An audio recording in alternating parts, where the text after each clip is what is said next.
ఇవాళ ఇంట్లోనే ఏ ఖర్చు లేకుండా క్లీనింగ్ స్ప్రే ఎలా చేయాలో చూద్దాము. దీనికోసం ముందుగా ఒక బౌల్ తీసుకుని దాంట్లో 1.5 నుంచి 2 లీటర్ల వరకు నీళ్ళు పోసుకోవాలి. ఇప్పుడు మనము నిమ్మరసం తీసేసిన నిమ్మ చెక్కలు వేసుకోవాలి. నాకు ఇంట్లో వాడని నిమ్మకాయలు, ఎండిపోయిన నిమ్మకాయలు 3 ఉన్నాయండి, అందుకనే వేసుకుంటున్నాను. మీ దగ్గర ఎన్ని ఉంటే అన్నీ వాడచ్చు, లేకపోయినా కూడా ప్రాబ్లం లేదు, ఖచ్చితంగా వేసుకోవాలని అయితే ఏమీ లేదు. ఇలా ఒక 5 నుంచి 10 నిమిషాల పాటు మరిగించుకోవాలి.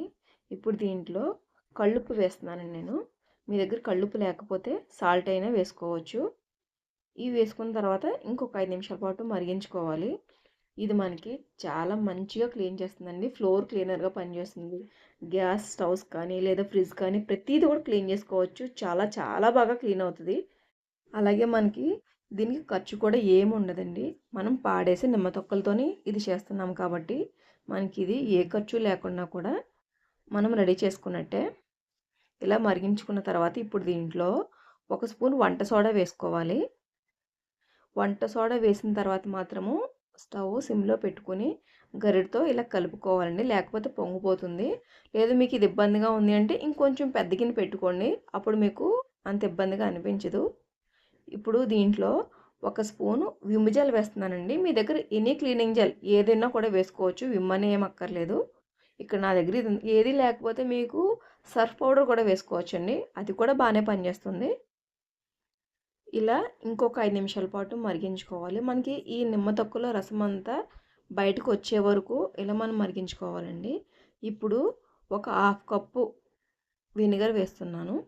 ఇది కంపల్సరీ వేయండి. ఇది వేస్తే మనకి లిక్విడ్ ఎక్కువ రోజులు పాడవకుండా ఉంటుంది, స్మెల్ బాగుంటుంది, క్లీనింగ్ కూడా బాగుంటుందండి. అందుకని వీలైనంత వరకు వెనిగర్ కంపల్సరీ వేసుకున్నాకే ట్రై చేయండి.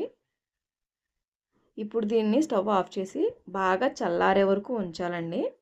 బాగా చల్లారిన తర్వాత ఇవన్నీ కూడా బాగా పిండుకోవాలి. దీంట్లో ఉన్న రసం అంతా కూడా మనకి వాటర్లోకి వచ్చేయాలండి, అంతవరకు బాగా పిండుకోవాలి.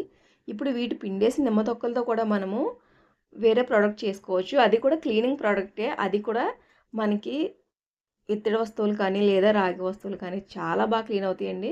దాంతో మనకి స్క్రబ్ పని కూడా లేకుండా ఆ పేస్ట్తోనే చేసుకోవచ్చు. అది కూడా నేను మీకు ఇంకొక వీడియోలో పోస్ట్ చేస్తాను. ఇప్పుడు దీన్ని ఒక గిన్నె తీసుకొని స్ట్రైనర్ సహాయంతో వడపోసుకోవాలి.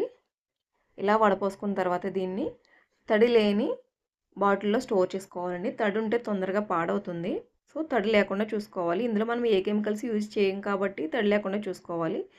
మనం ఇంట్లోనే మన చేతులతో చేసుకున్న ఈ జెల్ని మీరు కూడా ట్రై చేసి మీరు కూడా క్లీన్ చేసి మీకు క్లీన్ అయిందో లేదో నాకు కామెంట్ చేయండి. ఈ వీడియో మీకు నచ్చితే కనుక తప్పకుండా లైక్ చేసి షేర్ చేయండి.